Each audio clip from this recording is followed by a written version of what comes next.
Right. Hi, everybody. How's it going? Can everybody hear me on that side? Everybody good? Okay, cool. So my name is Helen, and as most of you know, I'm a UX designer employed with BBD. And today I will be talking to you guys about the power of UX-driven development. Alrighty.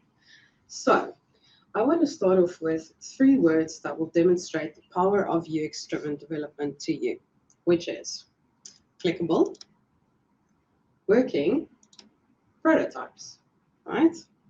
Clickable, working prototypes. All right. So I want you to imagine with me, right? A world in which you could have a prototype of the application you want to build on the device you want the end user to use, but before you've written a single line of code, all right? So imagine that. And then let's throw in a few nice to haves, okay? So let's say that it was cross-platform, okay? Could be showcased on multiple devices, anywhere in the world, and be updated instantly if changes were made.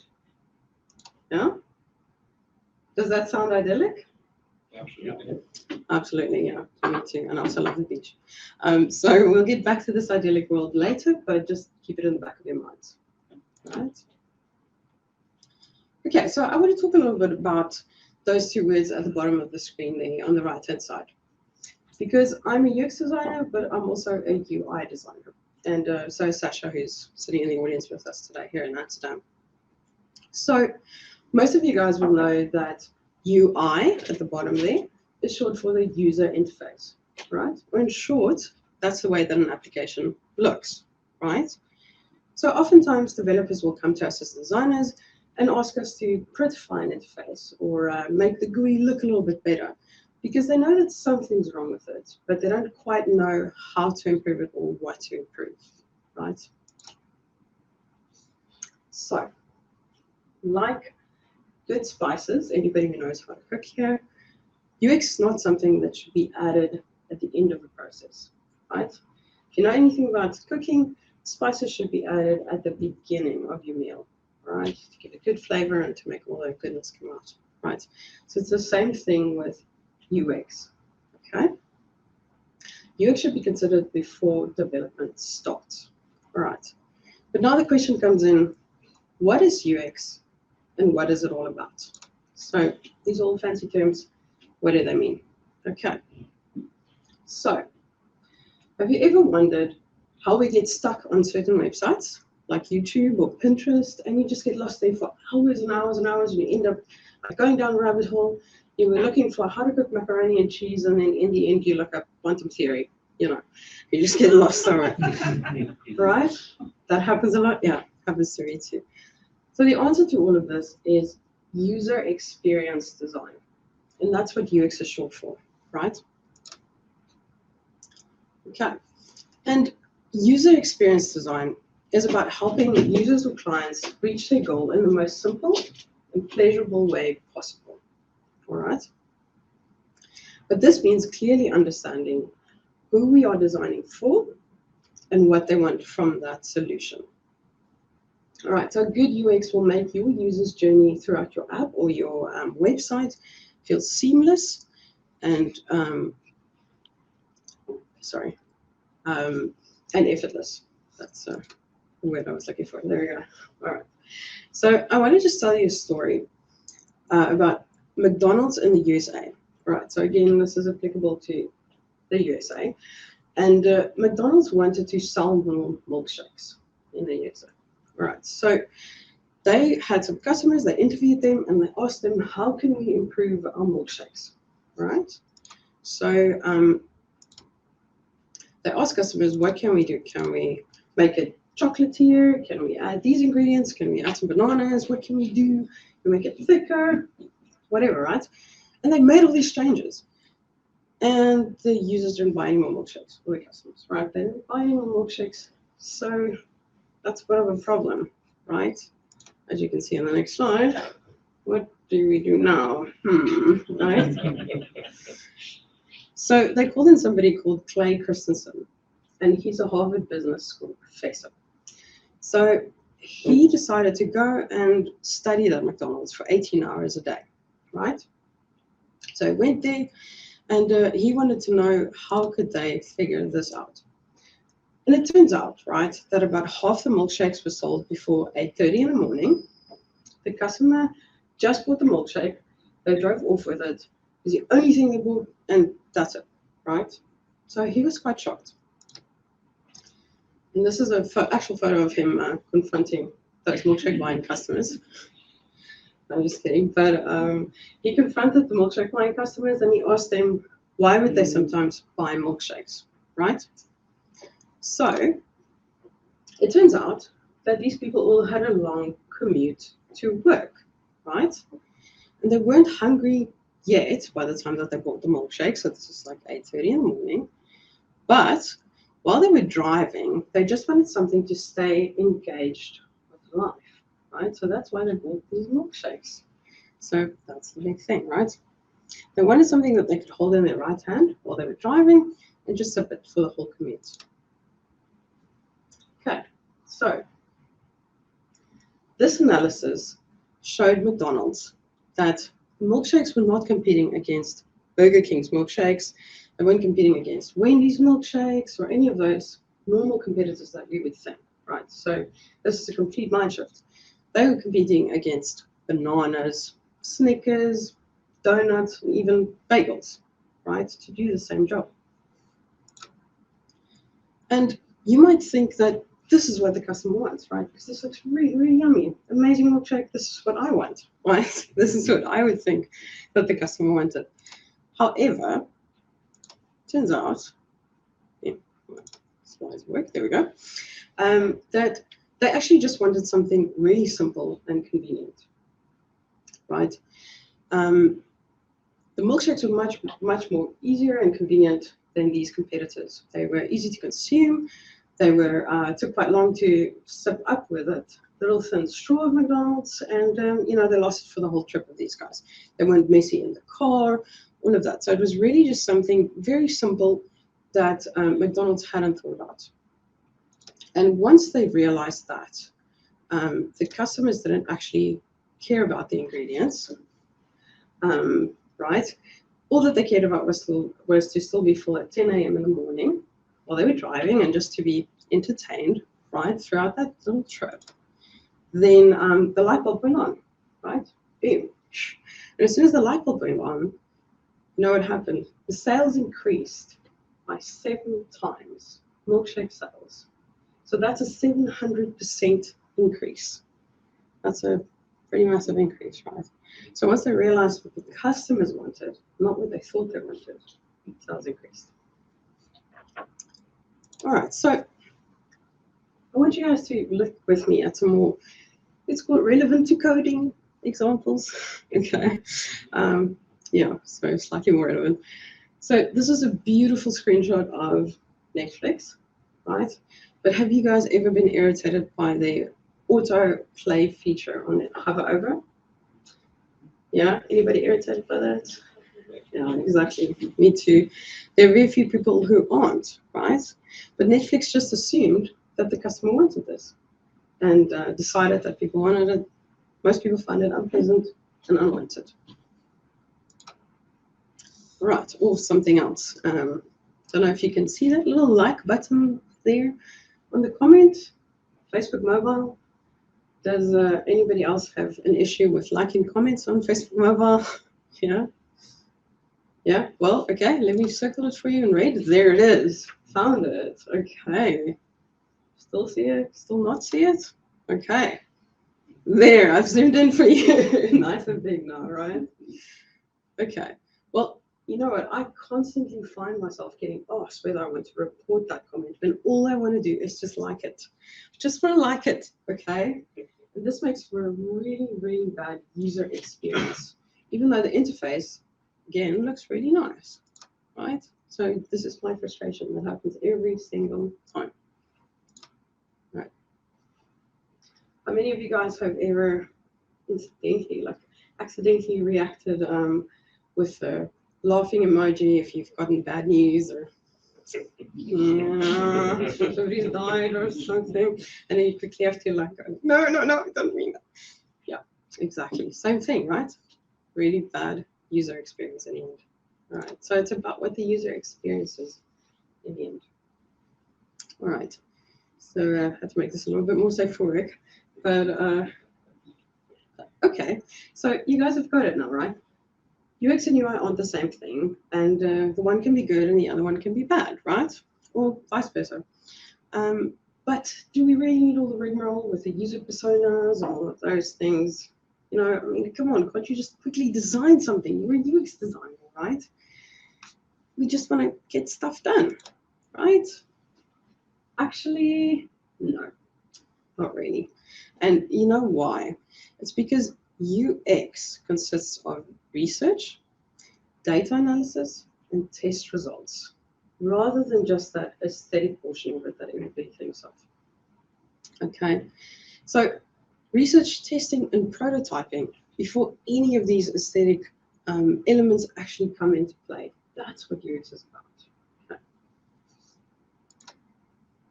So now for the fun bits. Now I need you guys to all pick up the pens and papers that you have in front of you. If you don't, then just borrow from somebody and share. Okay, because did you know, some of you did, but I've got my one today, and I am an actual wizard. Yes, this is proof, right? I mean, and I am going to read your minds, all of your minds. Yes, indeed.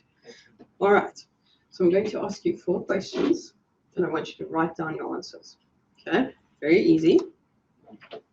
It's just going to be a 1-letter answer, and you can only choose one. Okay? If you can't choose both, just choose one of them. All right. You guys ready? Yep. All right. Okay, everybody there ready? Great. Okay. Question number 1. All right.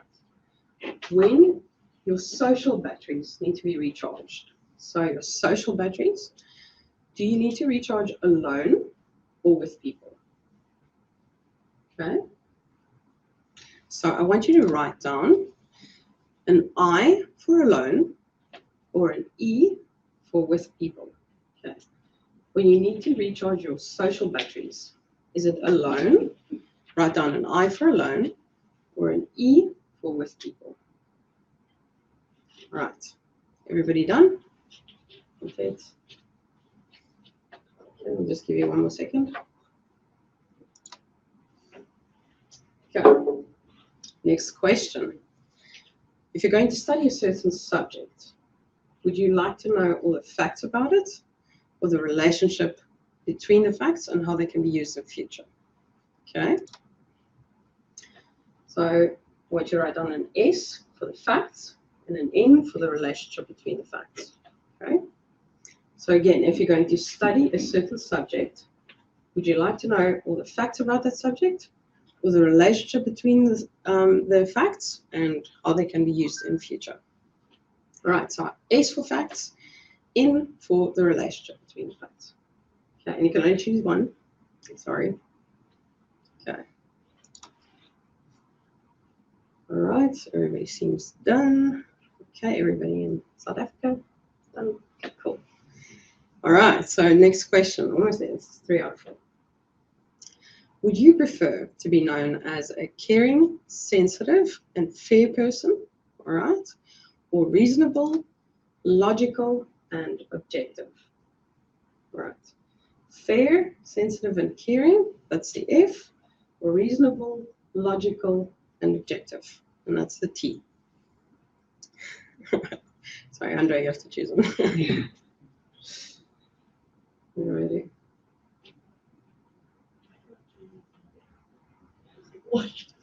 Okay, everybody got it? Okay, ready for the last one? Okay, ready to have your minds read. Okay. So, question 4. If we're going to do a project together, would you prefer for it to be orderly and outlined, or would you prefer to be more flexible on that project? So, okay, if we're going to be doing a project together, would you prefer for it to be all outlined, it's structured and orderly, or would you prefer to be a little bit more flexible?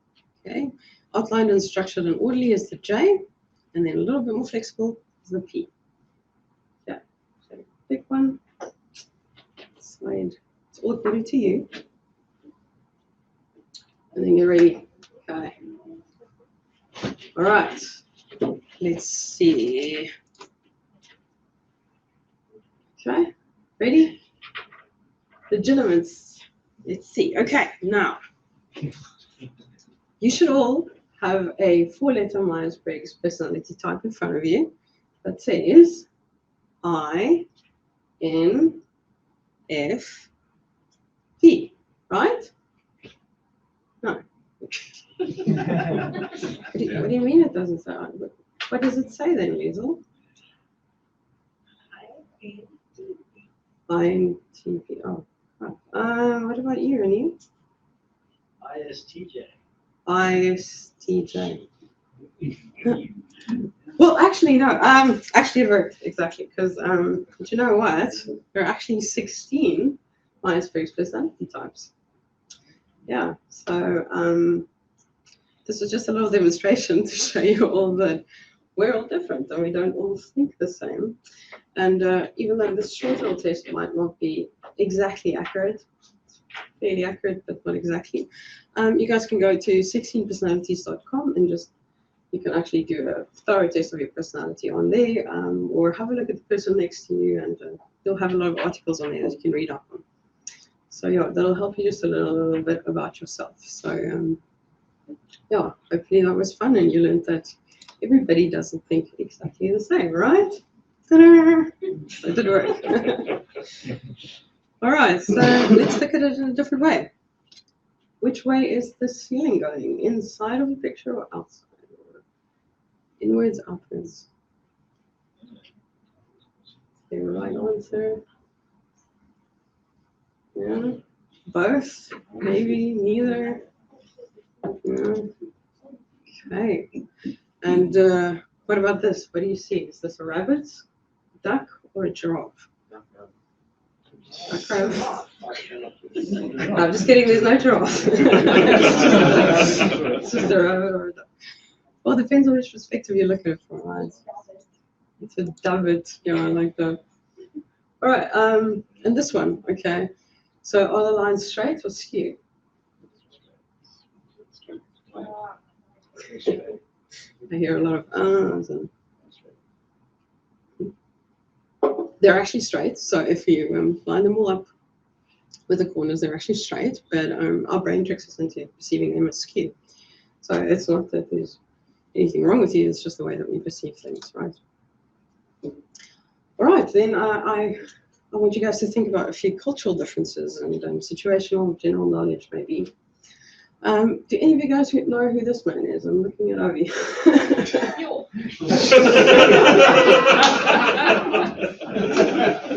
Anybody else? Yeah. Gian knows? Yeah. Meneer Khan. Yeah, exactly. So yeah, this is arguably the most famous actor in the world. 3 billion people know who he is. If you don't, if you didn't enjoy him in Dilwale Dulhania Le Jayenge, I did. Brilliant movie.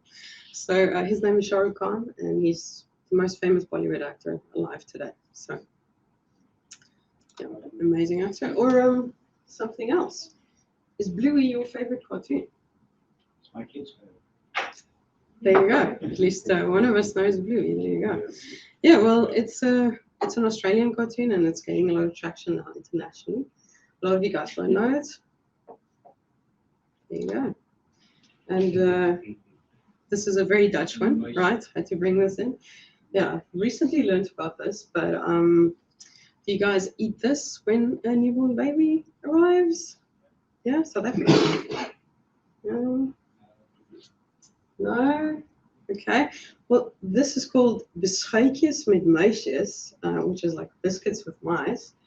And when I read that on one of my language lessons, I was like, hey, you guys made a mistake. Why would you eat biscuits with mice? And this is actually what it is. And they eat it when a baby is born. And obviously, if it's a girl, you eat the pink ones. And if it's a boy, you eat the blue ones. Makes sense, right?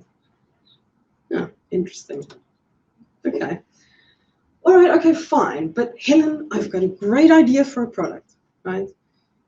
Let me introduce you to this. This is the Ford Edsel, right?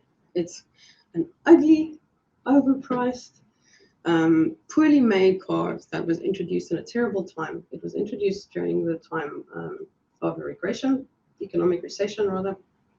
And basically Ford had decided that the public wanted this car. And for obvious reasons, it failed very, very badly. So yeah, just because you have a great product idea, yeah. So just like we're all different, right? And we want different things from life. You can't just assume what your customer wants. So this is rule number one. Don't assume what the customer wants. Okay. This is why we ask them. So, all right, so how do we find out what they want, right? This is back to our magic. It's magic, right? We just legitimate, so we figure it out, right? Take it from the brain. No, it's not magic. The answer is, if you go back to the beginning of the presentation, it's clickable working prototypes, right? Why? Because then we can go through them and with them through the solution. And all these things that we wanted from the beginning of the presentation already exist. All right, so now we can start leveraging the benefits of UX-driven development. So just some of them. Faster specification and visualization of requirements. Right? So we have these visual requirements on the screen right there. We can all see it, which leads to mutual product understanding. So we both know exactly what we're talking about. There's no questions. It's not like a long spec that the customer needs to read. We can also eliminate misunderstandings early, right? So there's nothing that we're wondering about. There's nothing that the customer is unsure about. Okay, which also helps us with early testing and joint evaluation, so we can see problems up front, right? Which is another thing that I'll bring up just now. So cost effectiveness, because why is it cost effective? Because there's a reduced development effort. Okay, we don't have to go and redevelop everything all the time. There are less changes from the client, so that makes it a lot more cost effective. And then the last thing is just catching a lot of those problems up front, so the client won't log as many tickets, right? Okay, so I want to show you this. I want to demonstrate with a little video, okay, that all of this is already possible. So this is a video of me. As you can see, I'm in the Utrecht office, and I'm working on a MacBook Pro, just to show you guys. Okay, so there it is, beautiful MacBook Pro. And I have roped in 2 of my other UX designers to help me with this. Right, so the first lady is called Marie. She's in South Africa, and she's on an Android phone. Okay, and the second person who's going to help us here is called Shane. He's also in South Africa, and he's also on an Android phone. And just want to tell you guys that I did minimal editing to this video. So it was a Zoom call, and we were talking at the same time. So we're going to be using a file that comes from a course that we did, and it's caused by a guy called Misco. So he is a UX designer as well, and it's not a branded or a sort of copyrighted file. It's just something that he's used and made up that I'm just going to use to demonstrate to you guys today. Okay, so we're jumping into Figma here, which is the program that we use as UX designers. Okay, and let's say that the client says, no, we want this logo to be blue. Okay, so we're going to go there. Remember, I'm on my MacBook Pro in the Netherlands, and boom, it's updated instantly with these guys in South Africa on their Android devices, right? Okay, not so cool yet. Let's look, Helen, let's update the typography. Okay, let's type something else in there. Let's see, what about instant updates? We're going to type that quickly. Okay, I'm typing that as I go, and boom, it's already updated on these screens. And I mean, this is real time. Like I'm literally switching here. This is not edited to look real time. This is real time instant updates. Okay, so this is how you can tell that it is real time. I'm just magnifying the bottom right hand side of my screen there so that you can see as I type. That's actually updating in real time. Right, so this is the power of it, guys. So we've already got a lot of those things ticked that we talked about in the beginning, right? So it's international, it's cross-platform, cross-device, updates instantly. Okay, so just to demonstrate this a little bit further, I'm just going to show you again, just on some typography here. Just typing that so that you guys can see. Okay, and there's one big thing I want to change. So let's say the client says, no, I don't like the background image. They're going to go in, they're going to change it quickly. Let's switch back to Shane in South Africa, and boom, there it is. Updated within like 1 second, right? It is all in Figma. So not going anywhere else to any other application. That's it. Alrighty. So there's one more thing that I haven't actually, yeah, it's one more thing that I haven't talked about. So this is dark mode. So let's say the client says that they now want this dark mode, the header. They just want to change that back up to dark mode now. They want to see what it looks like or something. We can quickly go in and we can change that. I just need to change the logo back from blue to white. So let's just do that. And then we can see the dark mode, what it will look like. Okay.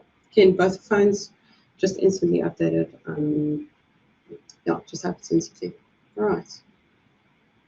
So the other thing that I wanted to talk about here is we've ticked a lot of those boxes. Okay. But yeah, another thing that I haven't touched on a little bit here was spacing. So if the client also says, okay, the spacing's not good enough, let's go back and just do that.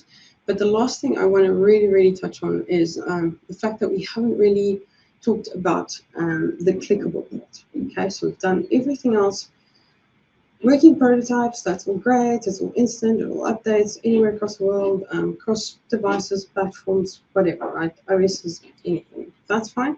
We haven't really touched the clickable part, so this is where I want to go next with Marie. Marie's going to showcase this to you. So you can see now that she's just going to scroll a little bit, but the scrolling is not the big part, right? So this just shows you that this is scrollable, but we can even simulate how this application is going to work instantly, right? So you can see we're just going to click on it, and then boom, you can actually simulate a user journey. So that's just the first link that she's clicked on. Just going to click on another link just now and just show you how you can also simulate like a payment journey or something. Whatever you want the user to do, you can simulate all of that straight from Figma. So you don't need to write a single line of code. We didn't write a single line of code for this, just a Figma file. We're just UX designers. We, well, I can code a little, but we don't like to code, right? So yeah, so this is all done in Figma, straight to the phones from my computer. Right, so that is how powerful Figma is, and that is how powerful, you know, the power of UX-driven development is. So you can do all of this before you've actually written a single line of code. And then once you do actually write the code, you know, then you can go from this, and you already have a solid backing, right? So you've already made all those mistakes that you could make without writing code. Okay. All right, so, yeah, sorry.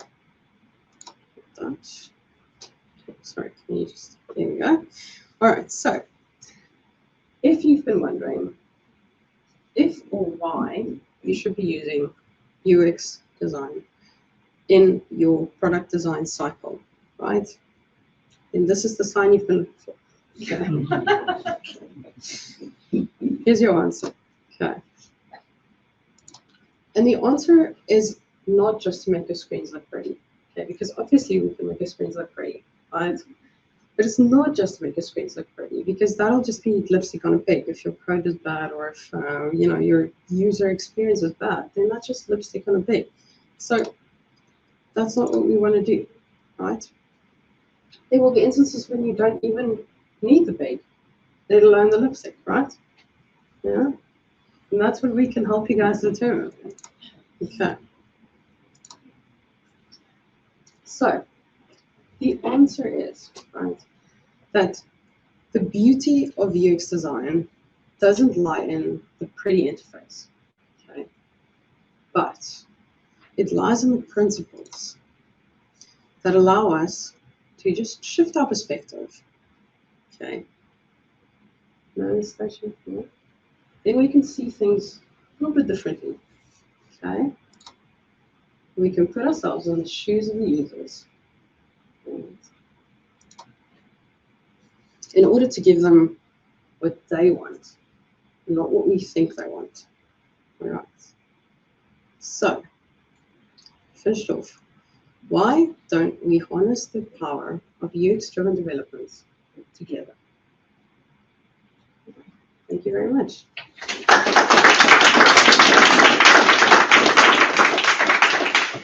Any questions? Was this sponsored by McDonald's? Was this sponsored by McDonald's?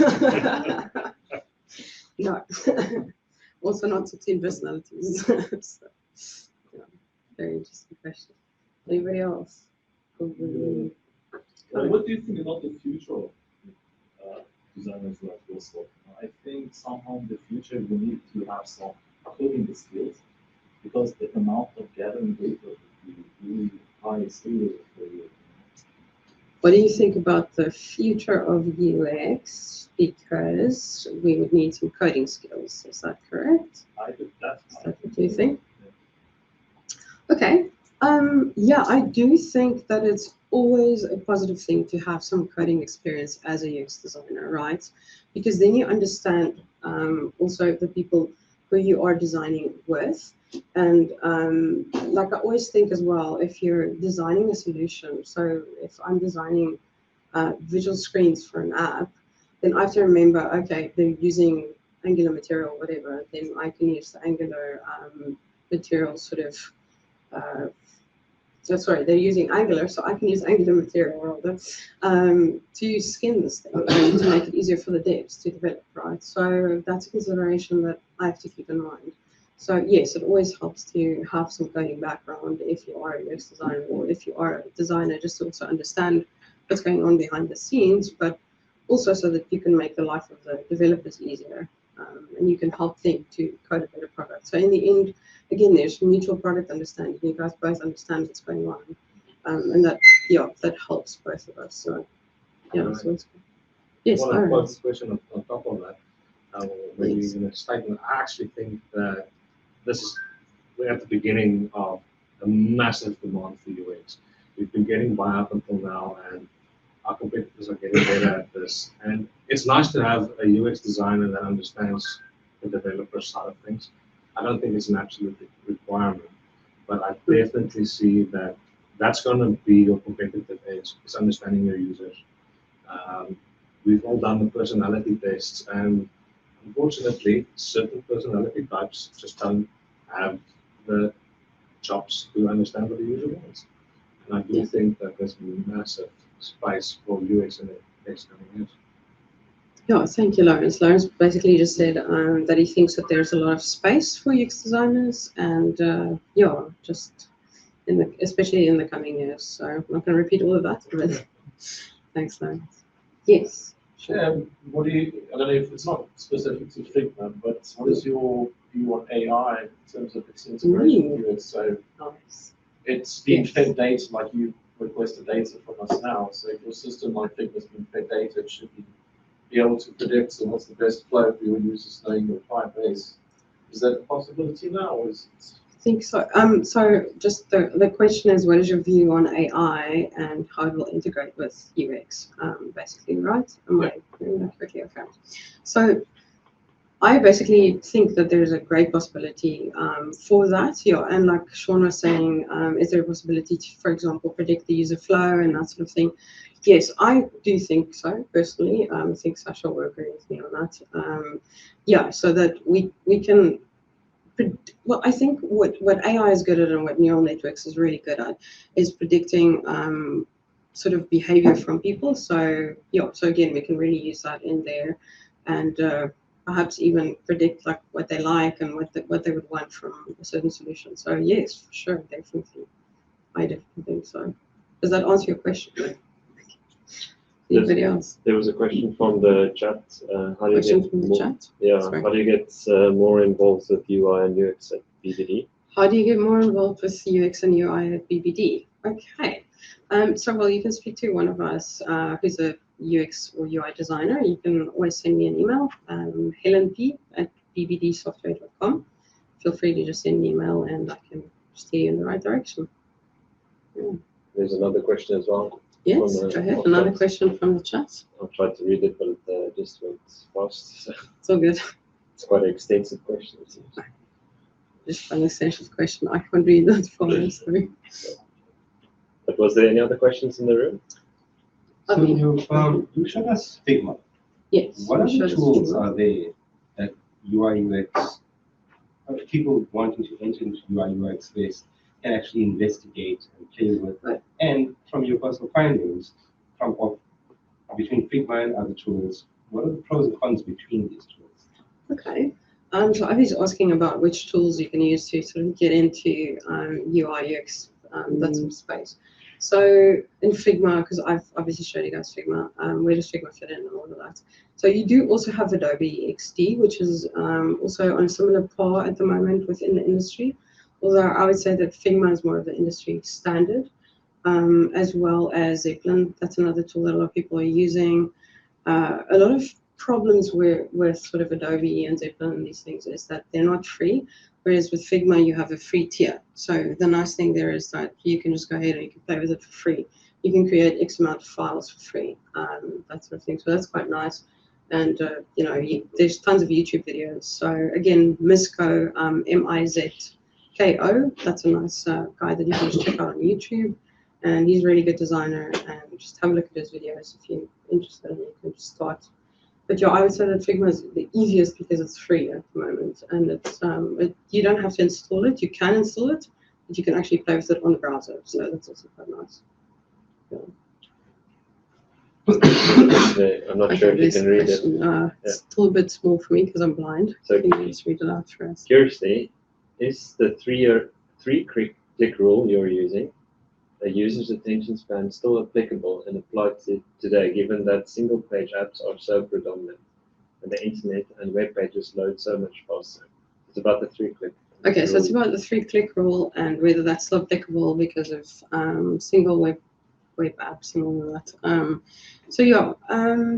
I do think to make the user click as little as possible. Obviously, that's always the ideal. You want to make them work as little as possible, and you want things to always be as intuitive as possible. So that makes for the best user experience. So yes, that's still applicable always.